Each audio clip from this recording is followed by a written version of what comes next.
কুমিল্লার একমাত্র নদী গোমতী নদীর পারে। গোমতী নদীর এখন যে অবস্থা, গোমতী নদীর বর্তমান অবস্থা কিন্তু এখন ভয়াবহ।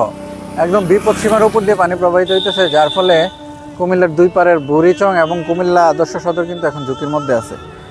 আমাদের কুমিল্লার গোমতী নদীর পানি কিন্তু কখনোই এরকম যে বাঁধ, যে দুই পারের যে বাঁধ আছে, বাঁধের পর্যন্ত কিন্তু কখনো প্লাবিত হয় না।